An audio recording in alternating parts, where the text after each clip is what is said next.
Monsieur le Président de la République est candidat de la majorité présidentielle. Vous avez été élevé au cœur du pouvoir gabonais, si je peux me permettre cette expression, avec une figure tutélaire hors norme, qui est votre père El Hadj Omar Bongo Ondimba. Vous maîtrisez, comme vous l'avez dit à un moment donné, tous les rouages de ce système, ses avantages, ses inconvénients, et vous avez utilisé, si je vais résumer, un certain nombre de critiques que vous avez mises par rapport à cette situation, l'inertie, la distribution de postes ou de prébendes, de l'argent qui permet d'avoir la paix ou de contrôler. Vous voulez aujourd'hui l'égalité des chances. Mais c'est tard. Ces situations difficiles ont peut-être été un frein pour le développement du Gabon. Non pas de votre faute, mais de l'ensemble de la classe politique gabonaise. Certains sont aujourd'hui dans l'opposition, certains restent dans la majorité présidentielle. Une infime minorité, parfois, qui vit dans sa véritable tour d'ivoire, roulant en voiture du sport, etc. Vous avez critiqué cette mauvaise gouvernance, vous avez critiqué cette situation d'une population qui vit parfois, pour certains, dans la pauvreté, délestage, coupure d'eau, précarité. On sent que cette rupture entre la population et la classe politique gabonaise est inévitable s'il n'y a pas une évolution des changements de comportement. On vous disait taiseux. On vous découvre quasiment provocateur dans vos meetings, répondant à vos adversaires. Vous dites incarner un pouvoir symbole d'un renouvellement générationnel. Donc, il y a une rupture générationnelle. Vous vous êtes efforcé, de votre propre point de vue, de renouveler l'administration, le gouvernement et votre parti avec les différents couacs, et on voit que ceux qui se liguent contre vous sont appelés les barons. C'est ce climat que nous souhaitons étudier maintenant, et c'est ce climat que nous souhaitons regarder avec toute la vérité, toute la transparence sur ce qui s'est passé et ce qui a mené cette situation Babylas. Monsieur le Président de la République, on est pratiquement à la fin de la campagne électorale, mais il se fait qu'en portant un regard sur comment cette campagne s'est déroulée, certains estiment qu'ils n'ont pas eu les mêmes chances parce que sur le terrain, pour leur meeting, certains candidats en ont été empêchés par l'administration de ces zones qu'ils ont voulu sillonner. Est-ce que d'abord, vous êtes au courant de cette situation? Si oui, qu'est-ce que vous avez fait? Là, je dois aussi, pour m'inscrire en faux. Lorsqu'on prépare une campagne, on s'y prend bien à l'avance. Et dans notre pays, comme dans tous les pays, il y a des lois et règlements. Donc moi, qu'est-ce que j'ai fait? Sachant que j'allais en campagne, eh bien, j'ai pris la peine d'écrire au ministère de l'Intérieur pour indiquer au ministère les souhaits que je voulais par rapport au meeting que j'allais tenir et les lieux, et pour avoir l'autorisation. Il se trouve que certains s'y sont pris à la dernière minute et que certains de ces sites étaient déjà retenus. Et souvent, il s'est même dit au passé que le fait que ces sites n'étaient pas retenus simplement par moi, mais même par d'autres candidats. Donc, c'est tout simplement ce qui s'est passé. Voilà. Moi, quand on va en élection, eh bien, on se prépare. Mais est-ce qu'il n'y a pas quand même quelque part un zèle des autorités locales, parfois, qui veulent prouver leur fidélité? Non, pas du tout. Du moins certains. Pas du tout. Pas du tout. Autre chose très marquante, et je vous en parle avec transparence, puisque nous réalisons cette émission en direct de Franceville. Nous avons sillonné le Gabon. On a clairement vu que dans la majeure partie des villes, des zones traversées, ce sont vos affiches qui étaient les plus en vue, voire quasiment les seules. On ne voit pas les affiches de vos opposants. Je doute fort qu'il n'y ait pas d'argent pour faire des affiches. Mais est-ce que vous ne pensez pas, non pas qu'on vous accuse uniquement d'avoir mis ces affiches, mais est-ce que vous ne pensez pas que ça donne un mauvais effet finalement? Monsieur Desmalets, vous ne pouvez pas m'imputer à moi la mauvaise organisation de mes concurrents. Je parle au candidat et au président de la République. À un moment donné, vous pouvez regarder avec du recul et vous dire... C'est le candidat, je suis désolé, moi je me suis préparé. Et certains des candidats en face ont plus de moyens que moi. Ah bon? Oui, monsieur. Mais moi, je me suis préparé. Donc, est-ce qu'il ne faut pas réguler, est-ce qu'il ne faut pas réguler les affichages en campagne présidentielle? Par exemple, faire comme dans certains pays, entre guillemets, où il y a des panneaux officiels permettant de mettre l'ensemble des photos, des affiches des candidats de manière équitable, de telle sorte qu'on puisse donner un sens à cette diversité d'opinions. Est-ce que vous ne courez pas le risque que ça se retourne contre vous finalement? Encore une fois, je suis en train de dire, vous ne pouvez pas m'imputer à moi la mauvaise organisation de mes concurrents. Moi, j'ai pris les devants, j'ai pris mes précautions, j'ai commandé mes affiches depuis longtemps, j'ai contacté tous les différents responsables des panneaux. C'est tout. C'est une question d'organisation. Et si quelqu'un est mal organisé, vous ne pouvez pas me l'imputer à moi. Alors, il y a la mauvaise organisation. Vous avez eu l'échange tout à l'heure avec Surtout que, comme vous dites, certains étaient avec nous avant. Et donc, cette organisation, ils la connaissent. Pour certains, ils en ont bénéficié.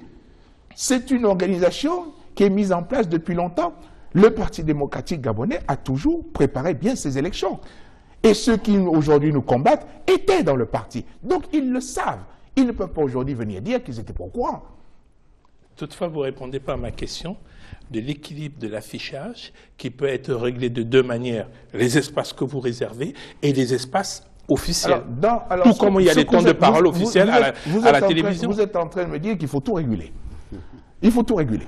Mais pour qu'il y ait un équilibre, parfois il faut réguler, Monsieur le Président. En fait, encore une fois, je suis désolé, je suis en train de dire que la mauvaise organisation, la mauvaise manière de travailler de certains doit forcément être payée par d'autres.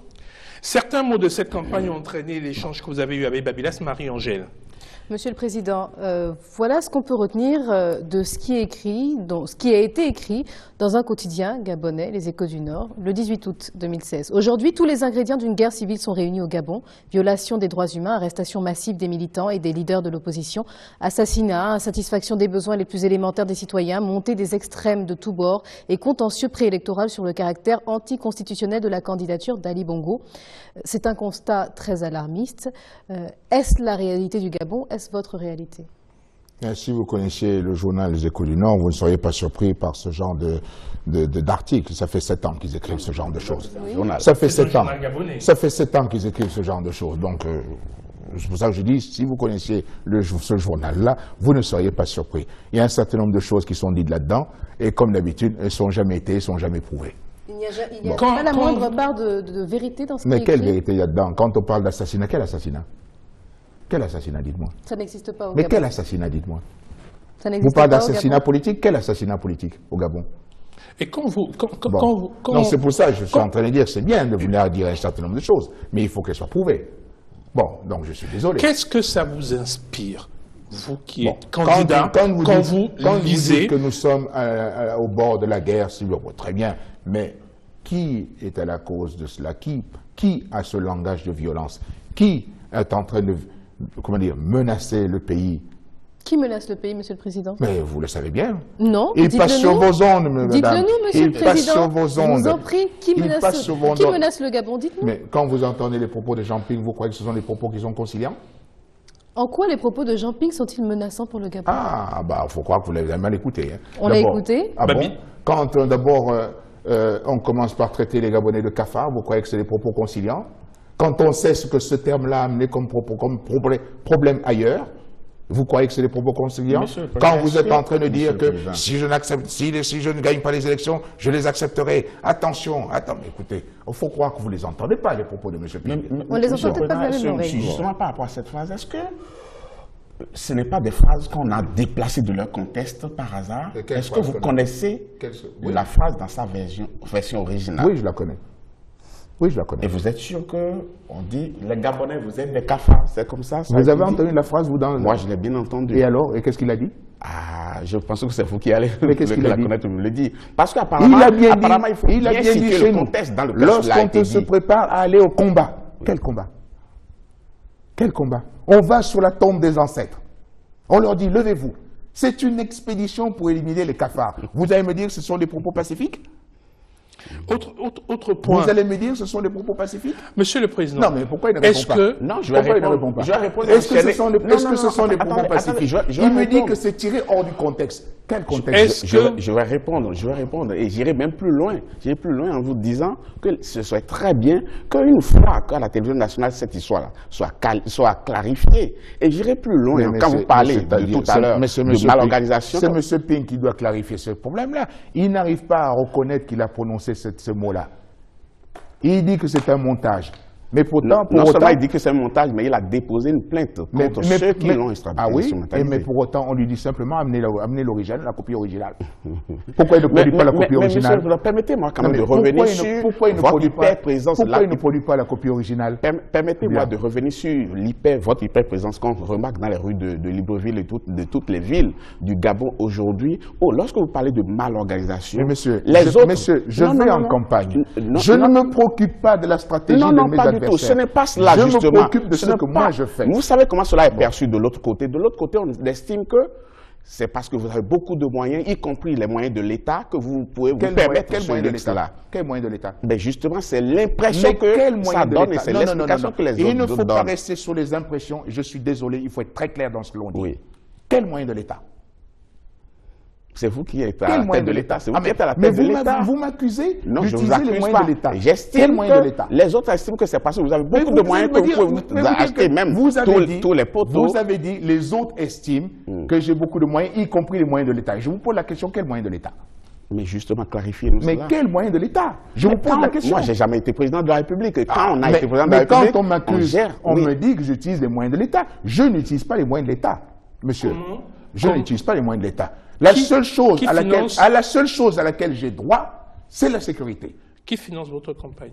Mais je finance ma campagne ainsi que mon parti et nos donateurs.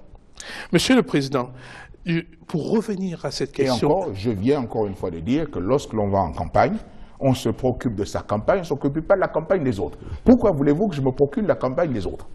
Vous avez mis le doigt sur la dérive langagière, si je peux me permettre cette expression. Oui. Et on voit que, à partir du moment où, sur les 14 candidats, un certain nombre ont mené une véritable bataille juridique contre votre filiation, si sur le plan du droit, le problème semble résolu, car tous les organes juridictionnels vous ont donné raison, de la CNAP à la Cour constitutionnelle pour le dépôt de votre candidature, malgré des soupçons de partialité pour ces institutions, selon vos adversaires, et on voit que la suite du climat reste lourde, aussi bien sur le plan politique que sur le plan social.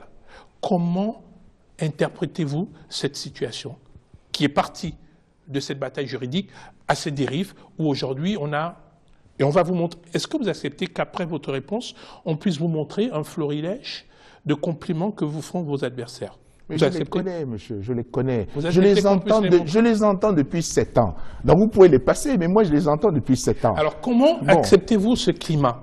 Vous qui voulez le dialogue et la paix sociale. Pendant 7 ans, j'ai essayé de casser, de rompre ce climat, j'ai essayé de tendre la main. Mais vous savez, pour l'amélioration, il faut être deux. Et nous avons des partenaires qui ne semblent pas vouloir le faire. Et plus on s'approchait des élections, plus ce climat-là est devenu tendu.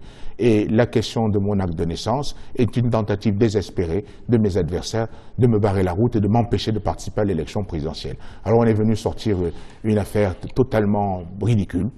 Et on est allé partout. Et finalement, on est allé jusqu'à Nantes trouver mon acte de naissance. Ils l'ont trouvé. Mais malgré ça, et certains, vous voyez, ont écrit à François Hollande l'année dernière. Et l'Élysée a répondu aux auteurs de cette lettre. Mais ils se sont bien gardés de publier la lettre de réponse de l'Élysée. Vous avez eu cette lettre? Alors, oui, moi je la copie, alors qu'ils l'ont depuis un an. Pourquoi demandez à M. Maganga Moussavou et à M. Iwangou qui ont écrit à l'Élysée, demandez-leur quelle est la réponse que l'Élysée leur a faite. Pourquoi ils ne l'ont pas publiée?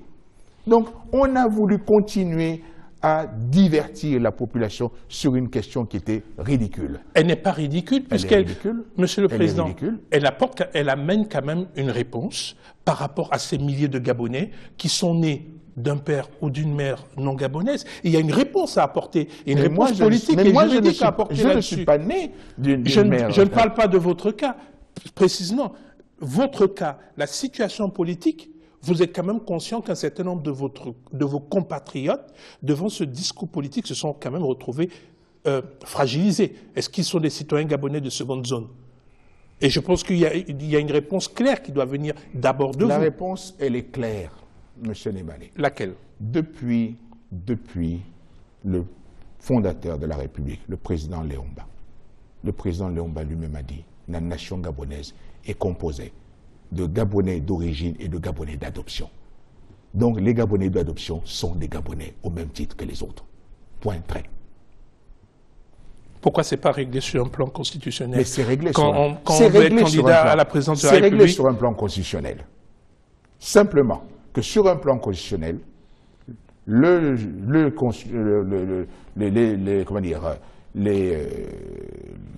élus ont considéré que dans le cadre de l'article 10, ils ont considéré que toute personne qui venait d'avoir donc faire l'acquisition de la nationalité gabonaise, pour celle-là, pour leur descendance pourrait se présenter à la République, à la candidature pour la présidence de la République au bout d'un X génération. C'est la seule précision qui a été pour l'élection présidentielle. C'est tout. Sinon, pour les restes, ils ont tous les droits. Monsieur le Président, je vous dis... Et donc, ça, c'est très clair, c'est dans la Constitution. Donc, il n'y a jamais eu de doute là-dessus. Il n'y a jamais eu de doute. Simplement que mes adversaires ont apporté un débat nauséabond et qui est extrêmement dangereux pour notre pays. Ils parlent de certaines personnes qui sont des Gabonais. Monsieur le Président, je voudrais que vous m'aidiez à clarifier une situation qui a quand même jeté un peu de doute dans ma tête parce que vos adversaires estiment que vous préparez des fraudes massives. Ils sont allés plus loin. Ils sont allés plus loin parce qu'aujourd'hui, on voit quand même un certain nombre de documents qui circulent. Qui sont des faux, monsieur. Ce sont des faux. Justement. Et le ministre de l'Intérieur, le ministre de l'Intérieur a répondu. Est-ce que vous savez de quel document je veux parler? De quel document vous voulez parler? Justement, il y a aujourd'hui des procès-verbaux déjà remplis, à votre avantage bien entendu. Ce sont des faux, monsieur. Je suis en train de vous dire que ce sont des faux et le ministre de l'Intérieur a répondu sur cette question-là. Ce sont des faux. Et qu'on nous amène les vrais documents. Mais pour quel intérêt le ferait-il? Mais parce qu'on veut ternir le résultat de nos élections. Mes adversaires savent qu'ils vont perdre. Donc c'est de bon jeu de pouvoir ternir les élections et pouvoir jeter l'opprobre sur tout le processus électoral au Gabon. Et encore une fois, ce sont des faux. Vous avez vu là des documents qui ne sont pas des originaux. Qu'on vous amène les originaux. Depuis quelques semaines, on nous raconte un certain nombre d'histoires, on nous montre sur Internet plein de documents qui sont des faux. Monsieur. On dit même que vous avez donné des instructions fermes à l'armée avec un plan bien déterminé, au choix des résultats qui seront proclamés, qui, selon vous, serait à votre avantage pour que vous puissiez bloquer les rues et pour que personne ne sorte pour contester ces résultats-là. Est-ce que c'est de la fiction? Monsieur, j'ai tout simplement indiqué, et je le redis, oui, qu'il n'y aura pas de violence suivant ces élections. Si on veut manifester, que l'on manifeste pacifiquement. Mais nous n'accepterons pas les violences. Mais une chose importante, une forte rumeur dit que à la veille de l'élection, vous allez couper la communication téléphonique. Mais vous verrez si nous allons les couper. Mais vous verrez si nous allons les couper. Vous verrez vous-même. Monsieur, je ne peux pas baser ma politique sur les rumeurs. Et vous ne devriez pas baser votre... Mais ça permet de rassurer quand même vos concitoyens. Mais chaque fois, ce sont des rumeurs. Monsieur le Président, Monsieur le Président, ce ne sont pas que des rumeurs. Nous avons coupé Internet? Non, ce sont pas que... Monsieur le Président, ce ne sont pas que des rumeurs. Deux raisons essentielles. Ce sont des discours qui sont tenus par vos opposants.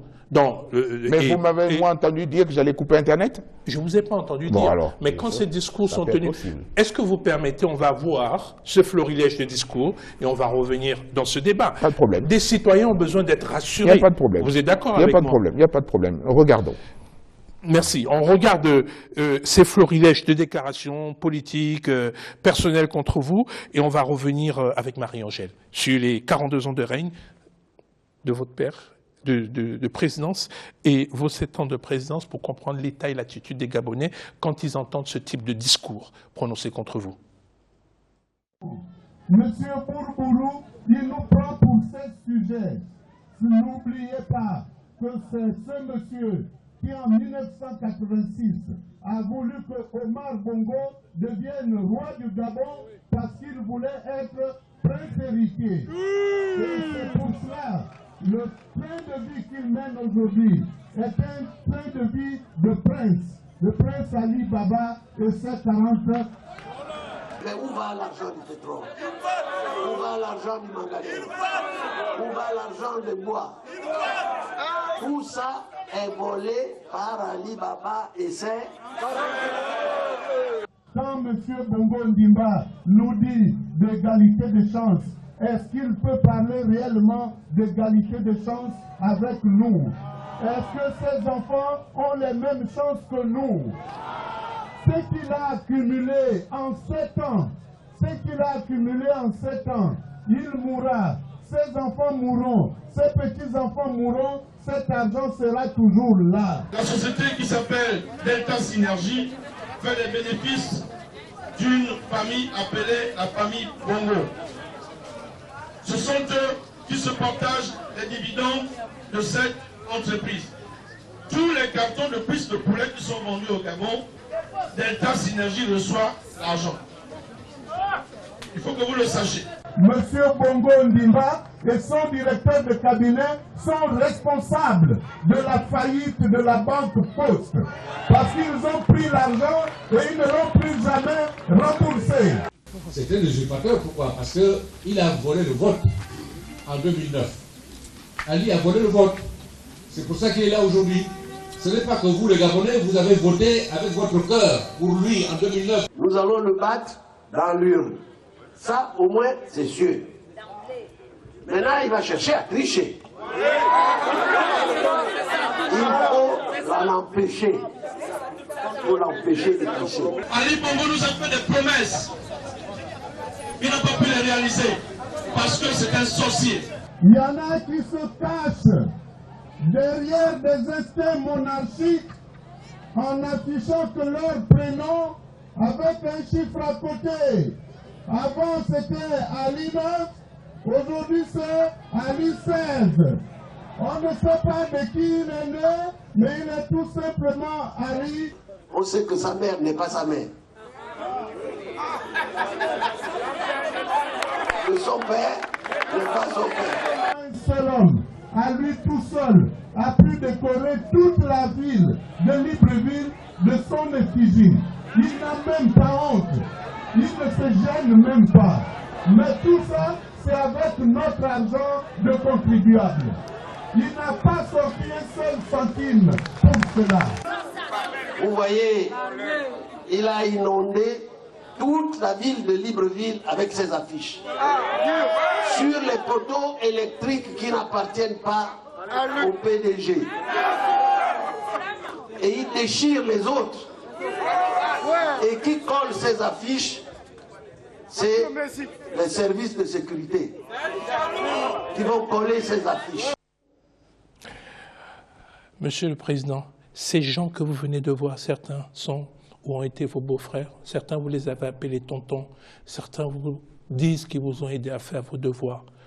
Est-ce que... Mes devoirs.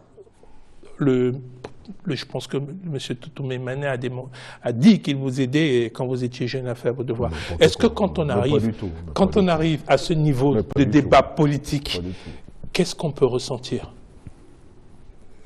là, quand on regarde et qu'on entend? Parce que c'est ce qui est dit à longueur de journée aux Gabonais.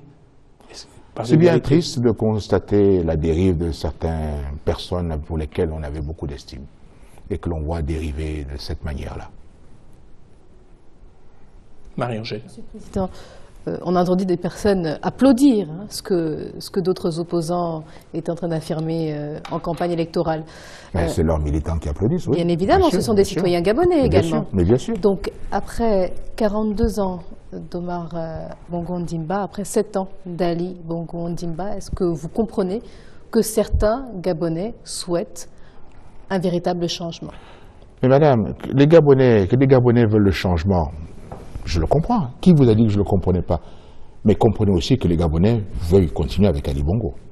Mais s'il veut continuer avec vous, vous dites incarner le changement. Oui. Est-ce que vous n'avez pas le sentiment qu'en réalité, en quoi vous pouvez incarner le changement? Est-ce que vous ne donnez pas finalement raison à ceux qui disent partout, en vous critiquant vos adversaires, que si vous voulez le pouvoir, si vous vous représentez, c'est juste parce que vous êtes un assoiffé du pouvoir? Est-ce que vous n'avez pas ce sentiment? Mais pas du tout. Je mène une politique totalement différente que ce que mes adversaires veulent bien dire. Le projet qui est le leur est un projet de continuation de la politique qui était menée. Le changement, c'est moi qui l'amène. C'est moi qui amène le vrai changement. Et qui n'est pas une politique de privilèges et de privilégiés comme dans la politique dans laquelle ils ont baigné ces dernières années. Donc c'est d'ailleurs pour cela qu'ils m'accusent et qu'ils m'agressent, parce qu'ils voient bien que le vrai changement, c'est moi qui l'amène, ce n'est pas eux. Ils ont été aux affaires. Nous les avons vus aux affaires. qu'ont-ils apporté concrètement pour le peuple gabonais? Vous avez fait le tour? Vous avez vu, ne fût-ce même qu'un bâtiment que M. Ping a construit dans ce pays? Vous avez regardé? Vous avez demandé quel est son bilan? Vous semblez tellement être très intéressé par ce que moi je fais, mais curieusement, vous êtes assez ignorante de ce que mes adversaires, on leur a de ce posé, que mes adversaires on leur a posé des questions. Mais si vous il n'a pas été président de la République, c'est vous qui êtes comptable de certain nombre de choses. Il n'a pas été président de la République. Il a été ministre. Et moi, comme ministre, je peux vous montrer des traces de ce que j'ai fait, madame. Oui, mais pour l'instant, on parle du bilan du Et président de la lorsqu'il a République. été sur votre plateau, je ne l'ai pas entendu lister un certain nombre de réalisations. Bon. Voilà, je n'ai pas attendu moi d'être président, madame, pour commencer à travailler pour mon pays. J'étais aux affaires et je l'ai fait. Le paysage politique gabonais maintenant dans cette situation semble proposer 3 étapes. La majorité présidentielle que vous incarnez aujourd'hui, l'opposition radicale que semble incarner M. Jean Ping et ses partisans, ainsi que les indépendants. Babila, ça donne quel climat dans la... Justement, Monsieur le Président, quand on voit que le candidat Jean Ping n'est plus seul aujourd'hui, il a été rejoint par 3 autres candidats, des gens qui étaient vos proches hier, qui ont été dans le même parti que vous, qui connaissent vos stratégies. Est-ce que cela n'a pas jeté un peu de peur? Non, pas du tout. Pas du tout, je m'en suis réjoui. Je m'en suis totalement réjoui. Pourquoi? Parce qu'on ne peut pas être un candidat sérieux pour l'éducation, pour la présidence de la République. Être allé devant les Gabonais pour présenter un programme, sa vision, et que ceci puisse disparaître au cours d'une simple réunion nocturne. Cela n'est pas un manque de sérieux Une simple réunion nocturne, sur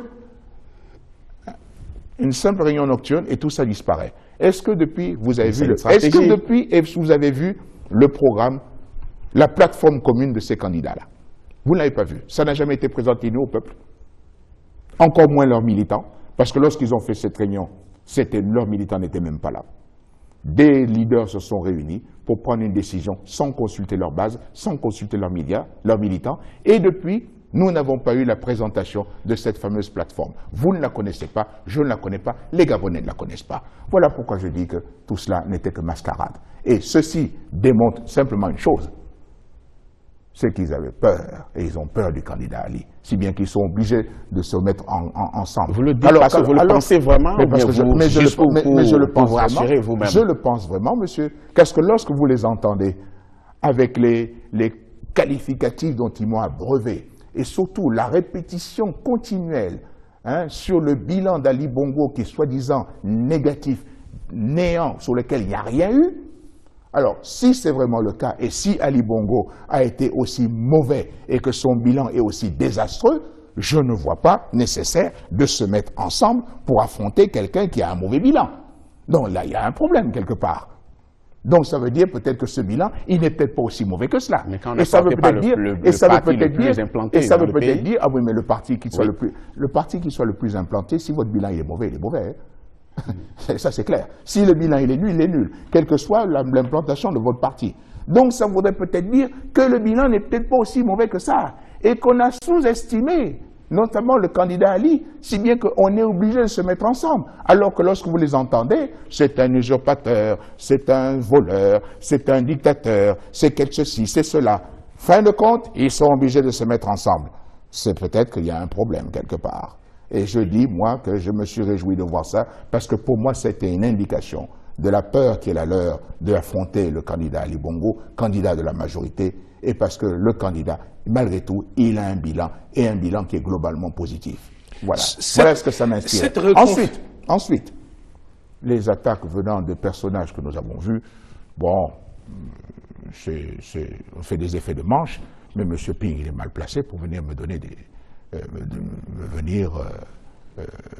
m'accabler de qualificatifs dont il a fait. Pourquoi il est mal placé? C'est quelqu'un de respectable, que vous avez côtoyé, apprécié, partagé l'intimité de la vie. M. Ping n'a jamais expliqué pourquoi il traite les Gabonais de cafards. M. Ping n'a jamais réellement répondu sur l'affaire Belinga. Il n'arrête pas de blâmer d'autres, mais c'est lui qui est responsable de cette affaire. M. Ping ne répond pas sur la manière dont lui et sa famille M. Belinga, il a répondu sur nos 31, non? Non, mais clairement répondu. Mais depuis, vous avez entendu la réponse en du disant président qu'il de n'était l'Assemblée? plus en fonction. Non, il était en fonction, monsieur. Monsieur Ping était en fonction. Il n'a pas dit la vérité. Le seul contrat valable qui nous lie dans la question de l'affaire de Belinga est un contrat que M. Xi Ping lui-même a co-signé. Le document existe. Et oui, bien sûr, il existe. Et M. Ping ne nous dit pas, ne raconte pas un petit peu comment sa famille a profité, donc, notamment sur l'affaire Adax, sans parler de l'affaire Sino-Hydro. Il y a plein d'affaires dans lesquelles il était totalement englué, des affaires financières pour lesquelles il ne veut pas parler. Son fils est en fuite. Bon, vous n'avez pas fait cas de ces dossiers-là avant, c'est juste à la veille de l'élection présidentielle et subitement, vous les évoquez. On a comme l'impression que c'est juste un argument électoraliste. Ce n'est pas un argument électoraliste, mais toujours est-il que sur la question d'Adax a été évoquée avant. Mais maintenant, demandez à M. Ping. Lorsqu'il fait sa fameuse déclaration, où il vient nous dire que puisqu'on empêche sa famille de travailler, et que puisqu'on les embête, il va nous embêter, M. Ping, c'est clair qu'il ne dit pas la vérité. Parce que si on voit tous ces dossiers sur ces affaires dont je viens de citer, et qui se déroulent pratiquement pendant aussi tout le mandat, sa famille travaillait bien. Si tout ce que sa vous dites famille là, travaillait bien. Oui. Et elle a obtenu un certain nombre de commissions sur des marchés publics. Donc, je comprends bien Voilà. que vous voulez me montrer que Jean Ping a une personnalité de moralité douteuse. Et pourtant, Elle est de moralité douteuse. Elle est de moralité douteuse. On vous a vu quand même porter M. Jean Ping pour pouvoir lui faire renouveler un second mandat à la tête de la Commission de l'Union africaine. Saviez-vous qu'il était déjà personnalité douteuse dans ce moment-là? Non. Je ne le savais pas. Comme par hasard. Non, je ne le savais pas. On a du mal. Vous acceptez qu'on ait du mal à les comprendre affaires, cette de façon, affaires dont je parle sur Adax, Sino-Hydro sont venues après. Quant à Belinga, nous nous doutions de quelque chose, mais c'est lorsque je suis rentré dans ce dossier en tant que président que j'ai vu exactement tous les tenants, les aboutissants. Donc en 2009, je ne suis pas au courant de tout cela. Puisque vous parlez de ces différentes affaires, je pense qu'il y a deux points qui sont importants. D'abord, on va peut-être, avec votre autorisation, parce que c'est un problème familial, aborder le point de Delta Synergie. Marie-Angèle. Le point Delta Synergie, mais Constant, nous avions un autre point à aborder avant Delta Synergie. Il était question de l'opposition notamment et de la corrélation entre l'arrivée du président Ali Bongo au pouvoir et le départ de tous ces caciques du PDG pour se rendre dans l'opposition. Corrélation. Quand vous dites tous ces caciques du PDG, je suis désolé, il y en a beaucoup plus des anciens qui sont aujourd'hui avec moi que ceux qui sont partis. Non, ce qui est paradoxal, c'est que vous avez mené, en son temps, avec une figure de l'opposition, qui est devenue une figure de l'opposition, André Baobab, vous avez mené, au sein de ce parti qui était dominant, le groupe des rénovateurs. Une bande de jeunes trublions qui voulaient dépoussiérer l'ancien parti unique, le rendre plus démocratique. Et j'ai envie de dire que quelque part, le président El Hadji Omar Bongo Ondimba était sceptique dans votre œuvre. Et aujourd'hui, on voit ce résultat se réaliser, mais peut-être pas dans le sens que vous le souhaitez sur vos yeux. Parce qu'il y a une décomposition. Non, ça ne s'est pas passé comme ça. Comment ça s'est passé? Non. L'action des rénovateurs a été importante pour amener le débat au sein du Parti démocratique gabonais.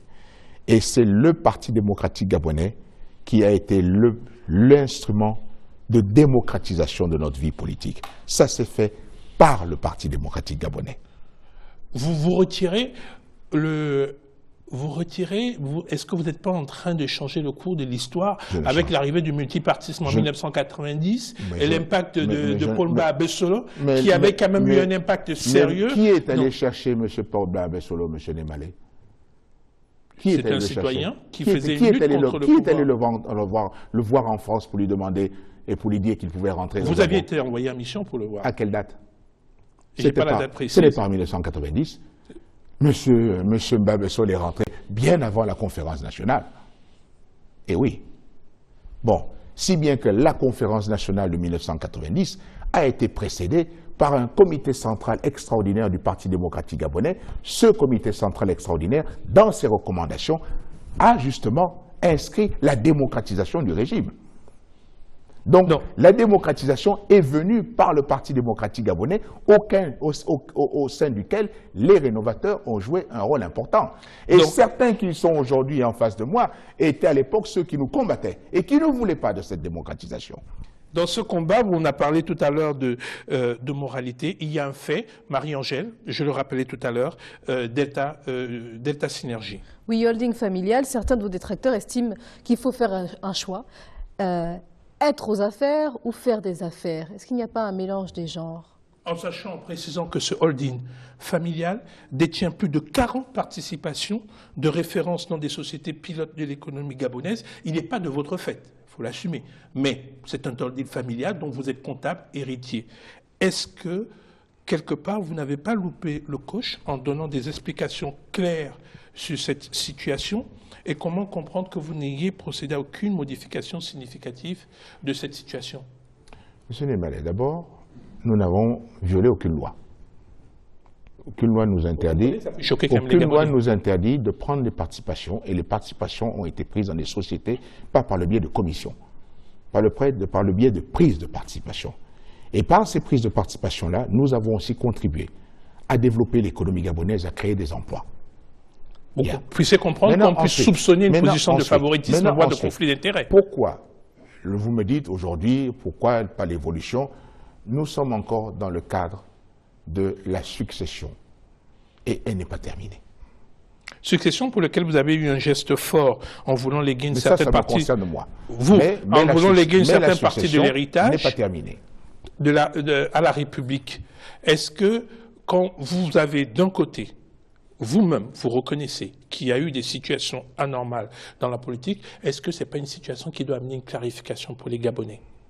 Mais les non-lois sont claires.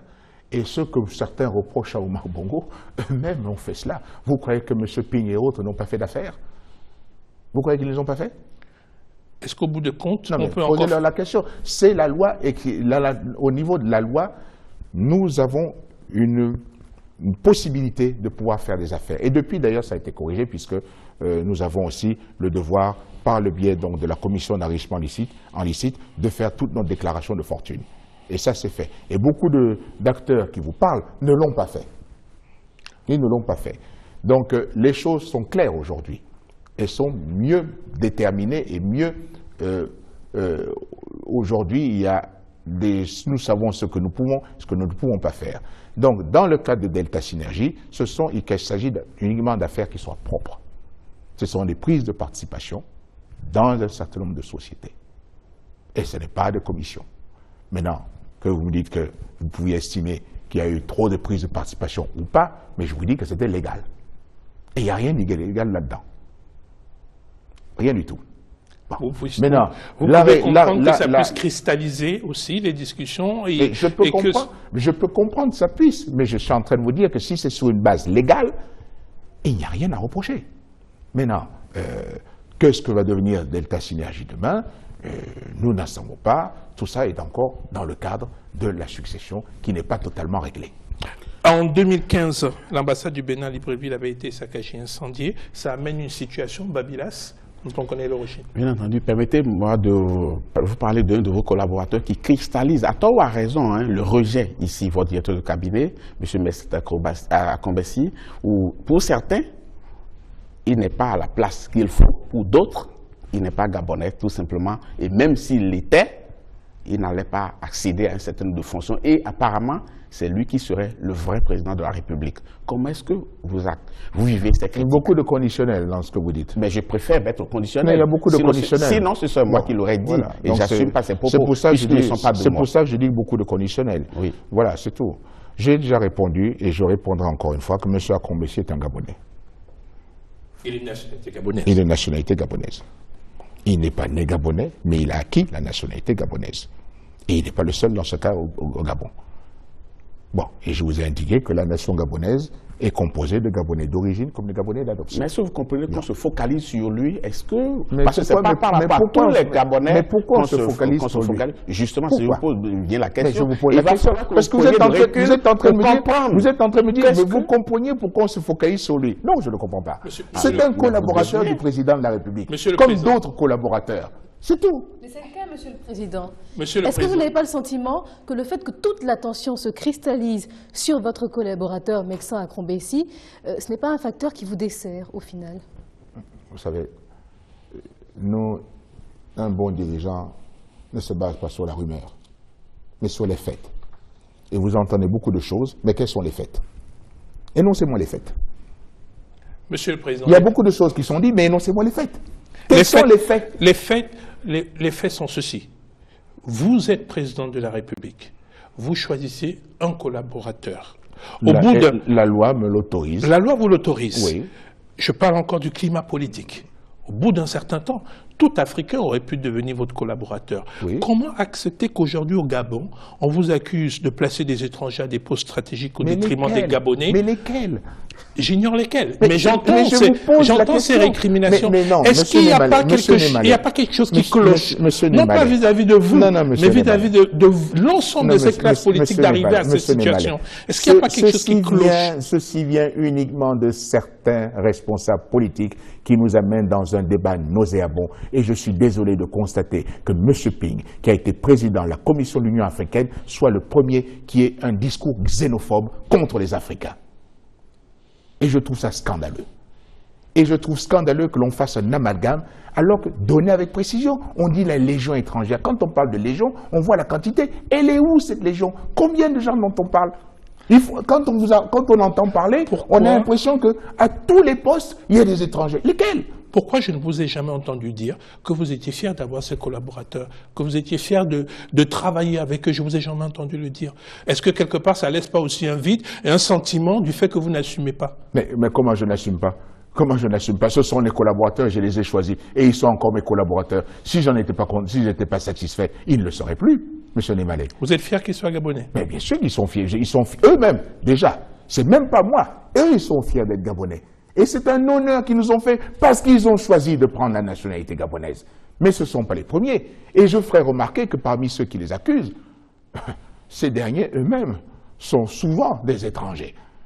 Ou ont souvent aussi une grosse partie de leur origine qui soit étrangère. Et heureusement que les Gabonais n'ont pas une attitude aussi xénophobe, parce qu'ils ne nous auraient pas accueillis, ni accueilli leurs parents à l'époque. L'ensemble Alors quand M. Ping veut bien parler de mes collaborateurs, il faudrait aussi qu'il éclaire le peuple gabonais sur ses parents qu'il fait venir de Chine et qui sont aujourd'hui des grands hommes d'affaires au Gabon, dont il a lui-même aidé. Il les a aidés. Il faudrait qu'il en parle aussi. Et pourquoi il n'en parle pas? Combien de Gabonais a-t-il aidé pour développer de bonnes affaires par rapport à ses parents de Chine? Moi, je ne me suis jamais exprimé là-dessus, parce que moi, je ne suis pas xénophobe, ou je ne veux pas jeter l'anathème sur quelque chose. Ce sont ses parents. Non, je veux montrer les contradictions de M. Ping. Moi, je ne lui reproche pas de faire travailler ses parents, mais qu'ils ne viennent pas parler des étrangers, alors que lui-même, il en fait venir au Gabon, tout simplement parce que ce sont ses parents. Ceux-là peuvent venir travailler au Gabon, et quand ce sont d'autres, ceux-là n'ont pas le droit. Je veux dire, 2 poids, 2 mesures. Pour terminer cette émission, on a l'impression que l'ensemble... C'est un débat qui est extrêmement nauséabond. Et je trouve malheureux que des personnes qui ont l'ambition de diriger un pays puissent tomber dans des considérations aussi basses, aussi malsaines, et qui ne sont l'objet uniquement que de diviser les Gabonais. M. Ping lui-même, lorsqu'il était à la présidence de la République, en même temps que moi, il sait très bien qu'il y avait beaucoup plus d'étrangers. Il n'en parle pas. Vous savez pourquoi?